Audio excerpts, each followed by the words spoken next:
शांति। ओम शांति। बाबा बाबा ओम शांति। आज 6 जनवरी 2023 की मुरली है। बाबा कह रहे हैं, मीठे बच्चे, क्रोध बहुत दुखदाई है। ये अपने को भी दुखी करता है तो दूसरों को भी दुखी करता है। इसलिए श्रीमत पर, इन भूतों पर विजय प्राप्त करो। इन भूतों पर विजय प्राप्त करनी है श्रीमत पर चल के। आगे बाबा प्रश्न पूछ रहे हैं। बाबा पूछते हैं कि कल्प कल्प का दाग किन बच्चों पर लगता है और उनकी गति क्या होती है।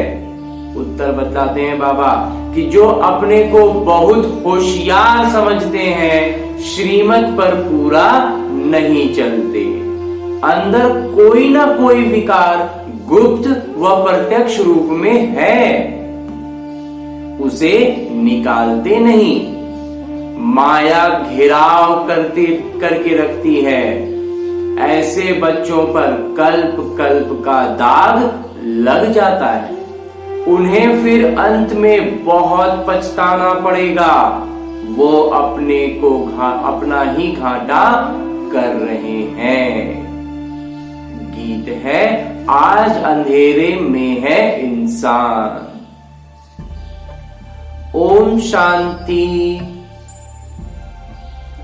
बच्चे जानते हैं कि बेहद के पिता, जिसको हेवनली गॉड फादर, परम पिता परमात्मा कहा जाता है, सबके पिता हैं। ये बच्चों को सम्मुख बैठ समझाते हैं बाबा। बाबा तो सभी बच्चों को इन नयनों से देखते हैं। उनके बच्चों को देखने के लिए दिव्य दृष्टि की दरकार नहीं है। बाबा जानते हैं परम धाम से बच्चों के पास आया हूं। ये बच्चे भी यहाँ देहधारी बन किरदार निभा रहे हैं। इन बच्चों को सम्मुख बैठ पढ़ाता हूँ। बच्चे भी जानते हैं बेहद के पिता, जो स्वर्ग की स्थापना करने वाले हैं, वो फिर से हमको भक्ति मार्ग के धक्कों से छुड़ाए हमारी ज्योत जगा रहे हैं। सभी केंद्रों में, सभी सेंटर्स के बच्चे समझते हैं कि अब हम ईश्वरीय कुल व ब्राह्मण कुल के हैं। सृष्टि का रचता कहा जाता है परम पिता परमात्मा को। सृष्टि कैसे रची जाती है, ये बाबा बैठ समझाते हैं। आज बाबा बार बार इस बात को कह रहे हैं कि बाबा सम्मुख बैठे हैं और सम्मुख बैठ के हम बच्चों को इतने प्यार से हर बात समझा रहे हैं। बच्चे जानते हैं माता पिता बगैर कभी मनुष्य सृष्टि रची नहीं जा सकती। ऐसे नहीं कहेंगे कि पिता द्वारा सृष्टि रची जाती है, नहीं, तो गाया ही जाता है, तुम मात पिता। ये मात पिता सृष्टि रचकर फिर हमें उनके लायक बनाते हैं, उसके लायक बनाते हैं। ये बड़ी खूबी है। ऐसे तो नहीं कि ऊपर से देवताएं आकर धर्म स्थापन करेंगे, जैसे क्राइस्ट क्रिश्चियन धर्म की स्थापना करते हैं। ऐसा तो इस धर्म में नहीं हो। तो क्राइस्ट का भी क्रिश्चियन लोग फादर कहते हैं। अगर फादर है तो मदर भी जरूर चाहिए। उन्होंने मदर रखा है मैरी को। अब मैरी कौन थी? क्राइस्ट की नई आत्मा ने आकर तन में प्रवेश किया, तो जिसमें प्रवेश किया उसके मुख से प्रजा रची, वहां हो गए क्रिश्चियन। ये भी समझाया गया है कि नई आत्मा जो ऊपर से आती है, उनका ऐसा कोई कर्म नहीं है जो दुख भोगे। पवित्र आत्मा आती है, जैसे परमपिता परमात्मा कभी दुख नहीं भोग सकते। दुख अथवा गाली आदि सब इस साकार को देते हैं। तो क्राइस्ट को भी जब क्रॉस पर चढ़ाया तो जरूर जिस तन में क्राइस्ट की आत्मा ने प्रवेश किया, उसने ही दुख सहन किया। क्राइस्ट का प्योर सोल, जो शुद्ध आत्मा थी, जिसने जो धर्म स्थापन के लिए उनके शरीर में आए थे, वो तो दुख नहीं सहन कर सकती, वो उनको दुख सहन करने की दरकार ही नहीं है। तो क्राइस्ट हुए फादर। माँ कहां से लावे? तो फिर मेरी को मदर बना दिया है। दिखाते हैं मेरी कुमारी थी, उनसे क्राइस्ट पैदा हुए। अब सब शास्त्रों से उठाया है, दिखाया है ना कि कुंती कन्या थी, उनसे कर्ण पैदा हुए। अब यह दिव्य दृष्टि की बात है, परंतु उन्होंने फिर कॉपी किया है। तो जैसे ये ब्रह्मा मदर है, मुख द्वारा बच्चे पैदा कर फिर संभालने के लिए मम्मा को दिया, तो क्राइस्ट का भी ऐसा ही है। क्राइस्ट ने प्रवेश कर धर्म की स्थापना की, उनको कहेंगे क्राइस्ट के मुख वंशावली भाई और बहन। क्रिश्चियन का प्रजापिता हो गए क्राइस्ट। तो जिसमें प्रवेश कर बच्चे पैदा किए वो हो गई माता। फिर संभालने के लिए दिया मेरी को, उन्होंने मेरी को मदर समझ लिया है। यहाँ तो बाबा कहते हैं कि मैं इनमें प्रवेश कर मुख संतान रचता हूँ, मुख से संतान रचता हूँ। तो उसमें ये मम्मा भी मुख संतान ठहरी। तो ये है डिटेल में समझने की बात। ये हुई पूरी। आज बाबा विस्तार से एक बार फिर से इन बातों को स्पष्ट कर रहे हैं। दूसरी बात, बाबा समझाते हैं आज एक पार्टी आबू में आने वाली है वेजिटेरियन का प्रचार करने। तो उनको समझाना है कि बेहद के पिता अब देवी देवता धर्म की स्थापना कर रहे हैं जो पक्के वेजिटेरियन थे, और कोई भी धर्म इतना वेजिटेरियन होता नहीं है। अब यह सुनाएंगे कि वैष्णव बनने में कितने फायदे हैं, परंतु सब तो बन नहीं सकते क्योंकि बहुत गिरे हुए हैं, आदत पड़ी हुई है, छोड़ना बहुत मुश्किल है, बहुत गिरे हुए हैं। परंतु इस पर समझना है और समझाना है कि बेहद के बाबा ने जो स्वर्ग स्थापन किया है उसमें सभी वैष्णव अर्थात विष्णु की वंशावली थे। देवताएं बिल्कुल निर्विकारी थे। आजकल के वेजिटेरियन तो विकारी हैं, मतलब सिर्फ मांस नहीं खाना निर्विकारी नहीं होगा ना। तो अभी आप हम वेजिटेरियन बोल भी दें, लेकिन वो निर्विकारी देवताओं वाला नहीं होता है। क्राइस्ट से 3000 वर्ष पहले भारत हेवन था, स्वर्ग था। तो ऐसे ऐसे समझाना है। तुम बच्चों के बगैर ऐसा कोई मनुष्य नहीं जिसको मालूम हो कि स्वर्ग क्या चीज है। हम बच्चों को बाबा ने जितना विस्तार से और जितनी अच्छे से स्वर्ग के बारे में बतलाया है और कोई नहीं जानते। और ये कब स्थापन हुआ, वो कौन राज्य करते थे और वहां राज्य कौन करते हैं। लक्ष्मी नारायण के मंदिर में भल जाते हैं, बाबा भी जाते थे, परंतु यह नहीं जानते कि स्वर्ग में इन्हों की राजधानी होती है।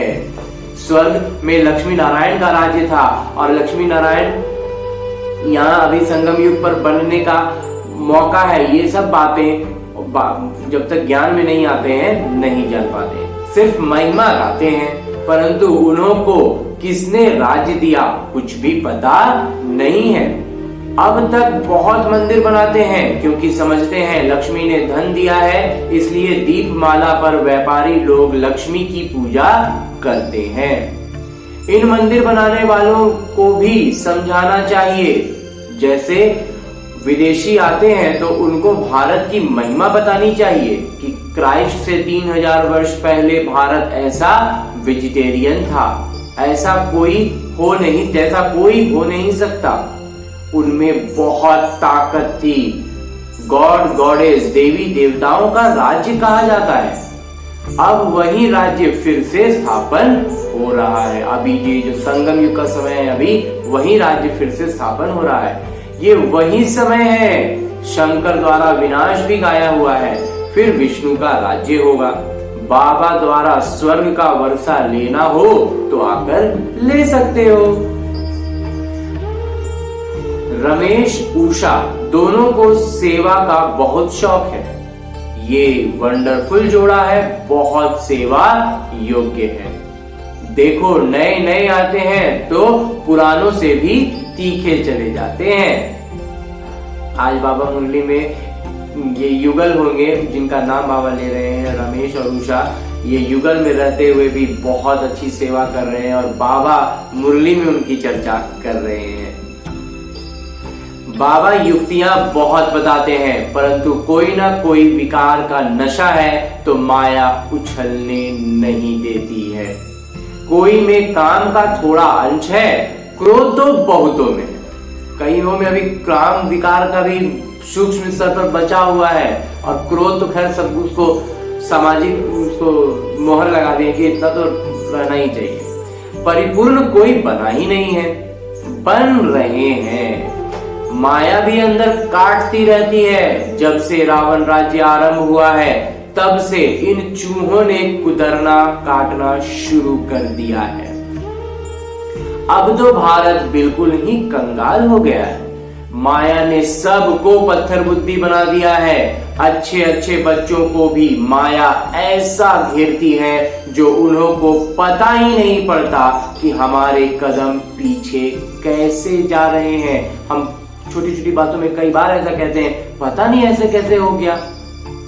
ये जो पता नहीं है ना, यही सूक्ष्म माया है। फिर संजीवनी बूटी सुंघाकर होश में लाते हैं। क्रोध भी दुखदाई है, अपने को भी दुखी करता है और दूसरों को भी दुखी करता है।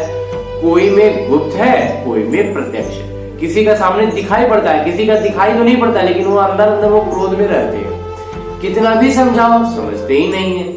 अब अभी अपने को बहुत होशियार समझते हैं, सोचते हैं हम मैनेज कर लेंगे अपना गुस्सा। जो अंदर अंदर रखते हैं ना, वो अपना गुस्सा मैनेज करने की बुद्धि लगाते हैं कि हम मैनेज कर लेंगे, हम जब जहां जरूरत है वहीं पर क्रोध का इस्तेमाल करेंगे। लेकिन विकार तो विकार है, वो आप उसका इस्तेमाल नहीं करेंगे, विकार आपका इस्तेमाल कर रहा है। इसको समझना है।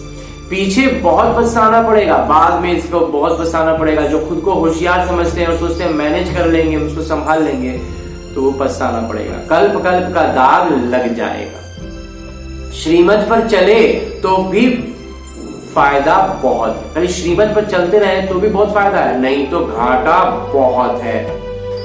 मत दोनों की मशहूर है, श्रीमत और ब्रह्मा की मत। श्रीमत भी बहुत प्रसिद्ध है और ब्रह्मा की मत भी। कहते हैं ब्रह्मा भी उतर आए हैं तो भी यह नहीं मानेंगे, श्री कृष्ण का नाम नहीं लेते हैं। अब तो परमपिता परमात्मा खुद मत दे रहे हैं, खुद राय दे रहे हैं। ब्रह्मा को भी उनसे ही राय मिलती है, मत मिलती है। तो बाबा का बच्चों पर बहुत बहुत प्यार होता है। बच्चों को सिर कुल्हे चढ़ाते हैं, माथा पे जो लोग बोलते हैं ना माथा पे चढ़ा लिया है, वैसे ही बाबा माथे पे चढ़ा लेते हैं। बाबा की उद्देश्य रहता है कि बच्चा ऊंचा चढ़े तो कुल का नाम निकलेगा। सर पर बच्चों को बिठा करके भीड़ भाड़ में पिता जो होते हैं, लौकिक पिता बच्चों को चढ़ा लेते हैं ना, सर पर बिठा के रखते हैं ताकि उसको भीड़ भाड़ में दिक्कत ना हो और वो दूर से चीजों को देख पाए, ऊपर से सब चीज देख पाए। हमारे परम पिता परमात्मा हमें वैसे ही अपने सर पर बिठा रहे हैं और हम कहाँ छोड़ देते हैं बाबा की बातों को और चले जाते हैं रावण के चंगुल में। बाबा कह रहे हैं बच्चों को सिरकुल्हे चढ़ाते हैं। बाबा को उद्देश्य रहता है कि बच्चा ऊंचा चढ़े तो कुल का नाम निकलेगा, परंतु बच्चा ना बाबा की माने न दादा की माने, तो गोया बड़ी माँ की भी नहीं माने। उनकी क्या हाल होगा, जो मतलब किसी का नहीं सुनते उसका क्या हाल होगा, बात मत पूछो। बाकी सेवा योग्य बच्चे तो बाबा के दिल पर चढ़ते हैं, तो उनकी बाबा खुद महिमा करते हैं। आज जैसे बाबा ने एक युगल का नाम लिया है, अब फिर उसी भारत को विष्णुपुरी बना रहे हैं। तुमको नशा होना चाहिए कि वह लोग तो मुफ्त अपना नाम निकालने के लिए माथा मार रहे हैं, खर्चा तो सरकार से मिल जाता है। सन्यासियों को तो बहुत पैसे मिलते हैं। अभी भी कहते हैं भारत का प्राचीन योग सिखलाने जाते हैं तो झट पैसे देंगे, बाबा को तो किसी के पैसे की दरकार नहीं है। उस जो और भी कुछ होता है उस पर बहुत तरह से पैसा जमा होता है, पैसा करते हैं इकट्ठा और उनको मिलता भी है, लेकिन बाबा कहते हैं कि बाबा को किसी के पैसे की दरकार नहीं है। ये खुद सारी दुनिया की मदद करने वाले भोला भंडारी हैं। मदद मिलती है बच्चों की, हिम्मते बच्चे मददे बाबा। जब कोई बाहर से आते हैं तो हीरे हुए हैं, समझते हैं आश्रम है कुछ देवे, परंतु तुमको बोलना है क्यों देते हो। ज्ञान तो कुछ सुना नहीं है, कुछ पता नहीं है, तो हम बीज बोते हैं स्वर्ग में फल मिलता है। ये पता भी तब हो जब ज्ञान सुने। जब वो कि कोई अज्ञानी आकर के ज्ञान पैसा डालने लगे तो उनको बताना है कि आप ज्ञान सुने हैं, नहीं सुने हैं तो उनको समझाना है, बताना है। अभी बीज डालेंगे तो कुछ ना कुछ तो स्वर्ग में मिलेगा ही। ऐसे आने वाले करोड़ों आएंगे। ये अच्छा है जो बाबा गुप्त रूप में आए हैं। गुप्त रूप में आने तो इतनी भीड़ लग जाए। तो श्री कृष्ण के रूप में आते तो रेती मुआफिक इकट्ठे हो जाते, एकदम चटक पड़ते, कोई घर में बैठ न सके। तुम ईश्वरीय संतान हो, ये भूलो मत। बाबा की तो दिल में रहता है कि बच्चे पूरा वर्षा लेवें। स्वर्ग में तो ढेर आएंगे, परंतु हिम्मत कर ऊंच पद पाए वह कोटों में कोई निकलेगा। ऐसे भी कोटों का राजा तो एक ही होगा, तो उच्च पद लेना है तो कोई कम ही निकलेंगे, कोटों में कोई। अच्छा, माता पिता बाबा का मीठे मीठे सिकी रहते बच्चों प्रति याद, प्यार और आशीर्वाद। हम रूहानी बच्चों की ओर से रूहानी बाबा को याद, प्यार और प्रणाम। धन्यवाद बाबा, धन्यवाद। मुरली के लिए भी धन्यवाद और इस अनूठे अलौकिक ब्राह्मण जीवन के लिए भी बहुत बहुत बहुत धन्यवाद।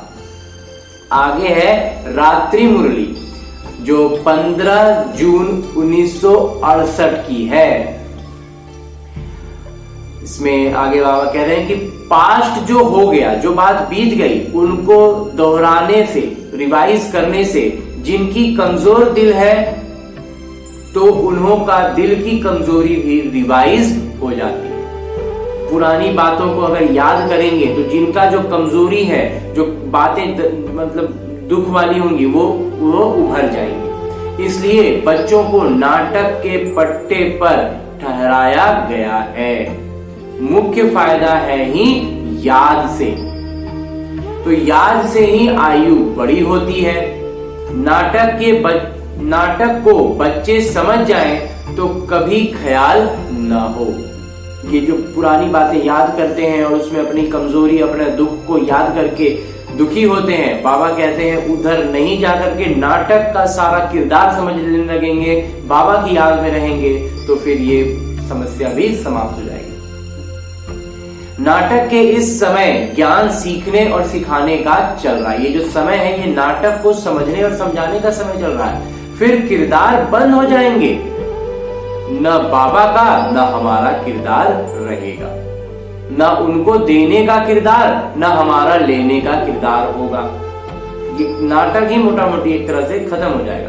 तो एक हो जाएंगे ना, हमारा किरदार नई दुनिया में हो जाएगा, बाबा का किरदार शांति धाम में होगा। किरदार का रील भरा हुआ है पूरा, मतलब रिकॉर्डिंग पूरा सेट है, रील भरा हुआ है ना भारत प्रारब्ध का किरदार, बाबा का शांति धाम का किरदार, ये भी सेट है। देने और लेने का किरदार भी पूरा हुआ, नाटक ही पूरा हो गया, जितना देना लेना था सब काम खत्म हो गया।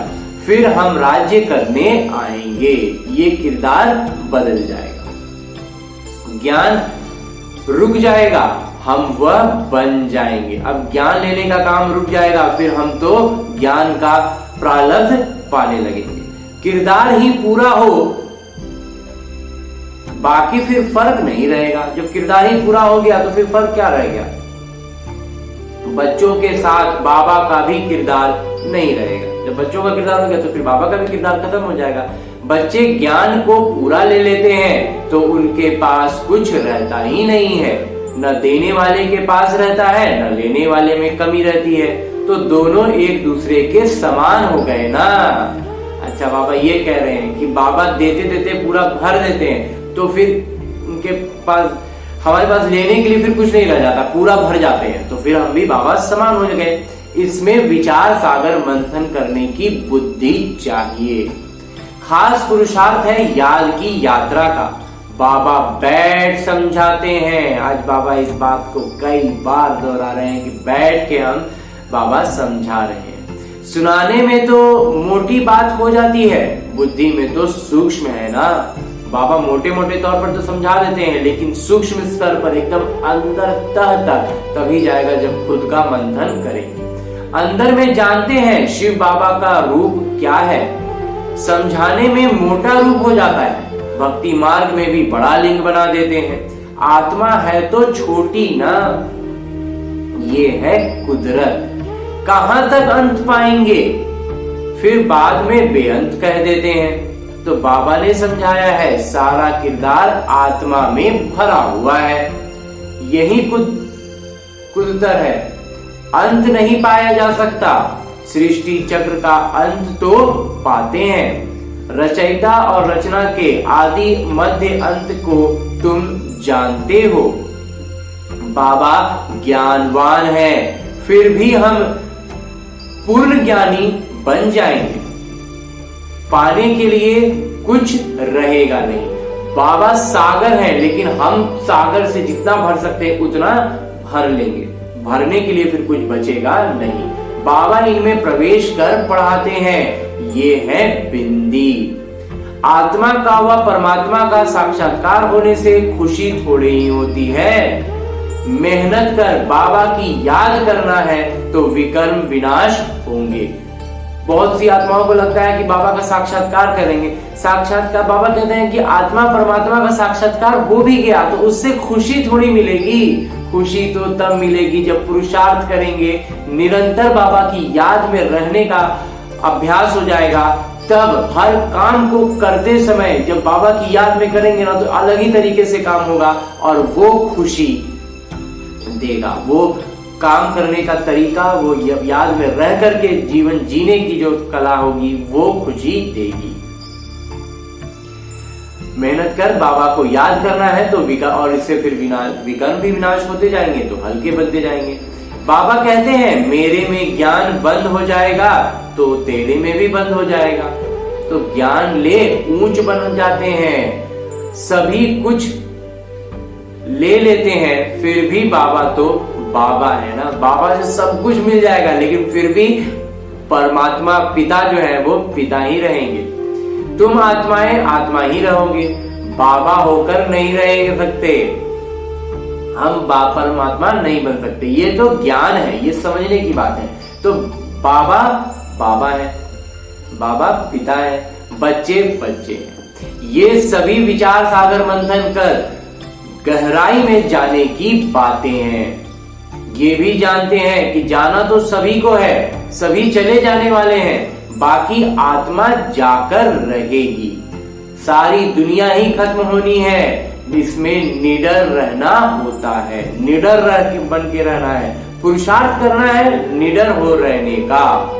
निडर रह पाए, सब घटनाओं को नाटक मतलब नाटक के रूप में देख पाए, ये पुरुषार्थ होना चाहिए। ये भावना रहेगी तो निडरता आएगी। और बाबा इसी को कहने के लिए कह रहे हैं शरीर आदि का कोई भी भान न आए, उसी अवस्था में जाना है। शरीर का भान नहीं आना है, डरना नहीं है। बाबा आप समान बनाते हैं, तुम बच्चे भी आप समान बनाते रहते हो, हमें भी आप समान, बाबा समान सबको बनाते रहना है।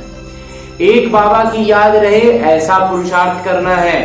अभी समय पड़ा है, ये रिहर्सल तीखी करनी पड़े, ये अभ्यास बार बार इसको करना होगा।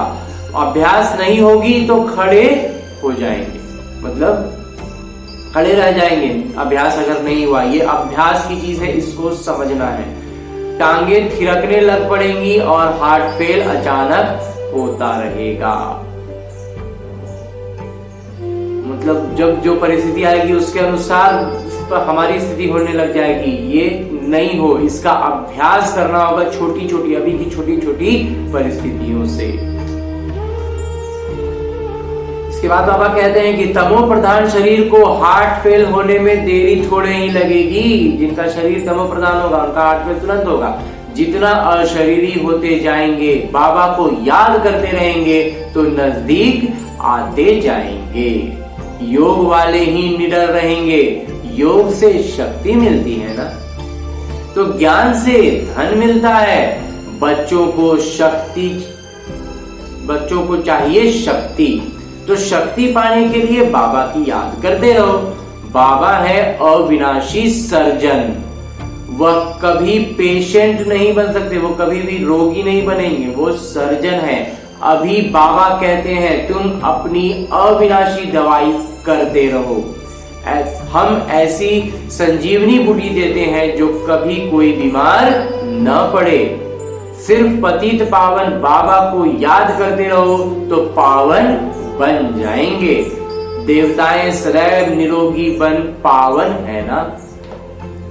बच्चों को यह तो निश्चय हो गया है कि हम कल्प कल्प वर्षा लेते हैं। अनगिनत बार बाबा आए हैं, जैसे अभी आए हैं। तो बाबा जो सिखलाते हैं, समझाते हैं, यही राजयोग है। वह गीता आदि सभी भक्ति मार्ग के हैं। ये ज्ञान मार्ग के बाबा ही बताते हैं। ये ज्ञान मार्ग में आने पर हमारे परम पिता परमात्मा ही ये बात बतलाते हैं। बाबा ही आकर नीचे से ऊपर उठाते हैं। जो पक्के निश्चय बुद्धि है वही माला का दाना बनते हैं। बच्चे समझते हैं भक्ति करते करते हम नीचे गिरते आए हैं। अभी बाबा आकर सच्ची कमाई कराते हैं। लौकिक बाबा इतनी कमाई नहीं कराते जितनी पारलौकिक बाबा कराते हैं। लौकिक पिता हमें लौकिक धन कमाने का तरीका विधि बताते हैं, सामाजिक नियम कानून बताते हैं, लेकिन पारलौकिक पिता हमें अलौकिक धन संपदा से भरपूर करते हैं। अच्छा, बच्चों को बाबा गुड नाइट और नमस्ते कर रहे हैं। हम रूहानी बच्चों की ओर से बाबा को याद, प्यार और प्रणाम। धन्यवाद बाबा, धन्यवाद। आगे धारणा है कि सेवा योग्य बनने के लिए विकारों के अंश को भी समाप्त करना है। सेवा के प्रति उछलते रहना है, एकदम उत्सुक रहना है। हम ईश्वरीय संतान हैं। श्रीमत पर भारत को विष्णुपुरी बना रहे हैं, या जहां सब पक्के वैष्णव होंगे। इस नशे में रहना है। ऐसा विष्णुपुरी बनाना है जहां सब पक्के वैष्णव होंगे। आज वाला वेजिटेरियन जितना नहीं, उससे कहीं ज्यादा। और आगे बाबा वरदान दे रहे हैं। वरदान देते हुए बाबा कहते हैं कि दुख के चक्करों से सदा मुक्त रहने और सबको मुक्त करने वाले स्वदर्शन चक्रधारी भव। जो बच्चे कर्म इंद्रियों के वश होकर कहते हैं कि आज आंख ने, मुख ने व दृष्टि ने धोखा दे दिया, तो धोखा खाना अर्थात दुख की अनुभूति होना। तो दुनिया वाले कहते हैं चाहते नहीं थे लेकिन चक्कर में आ गए। लेकिन जो स्वदर्शन चक्रधारी बच्चे हैं वह कभी किसी धोखे के चक्कर में आ नहीं सकते।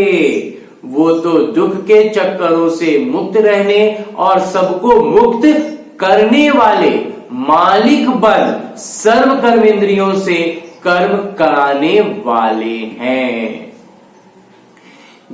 कोई ये जो मुरली का मंथन है, ये यही है, एक तरह से कह सकते हैं कि सुदर्शन चक्र है। ये बाबा की बातों को, श्रीमत को लेकर के अपनी बुद्धि में फिराना। तो अपनी बुद्धि में जो बातें हैं, जो संस्कार हैं, वो उसके साथ घूमेंगी और मुरली के मंथन से अमृत निकलने लगेगा। और अपनी जो संस्कार है, पूर्व संस्कार है, वो सारी बातें उसमें आ जाती हैं, जिससे हम स्वदर्शन चक्रधारी जिसको कहते हैं, हमारा स्व का दर्शन भी हो जाता है और बाबा की मुरली का ज्ञान उसमें मिलने से माखन निकलता है, अमृत निकलता है। तो ये स्वदर्शन चक्र घुमाना और मुरली का मंथन करना दोनों को हम एक साथ कर सकते हैं, जो बहुत बहुत बहुत फायदा देगा। और अंत में स्लोगन है, मुरली का उपदेश है कि अकाल तख्त नशीन बन अपनी श्रेष्ठ शान में रहो तो कभी परेशान नहीं होंगे। बहुत बढ़िया बाबा ने कहा है कि अकाल तख्त नशीन बन अपनी श्रेष्ठ शान में रहो तो कभी परेशान नहीं रहेंगे। अच्छा, ओम शांति, ओम शांति बाबा। ओम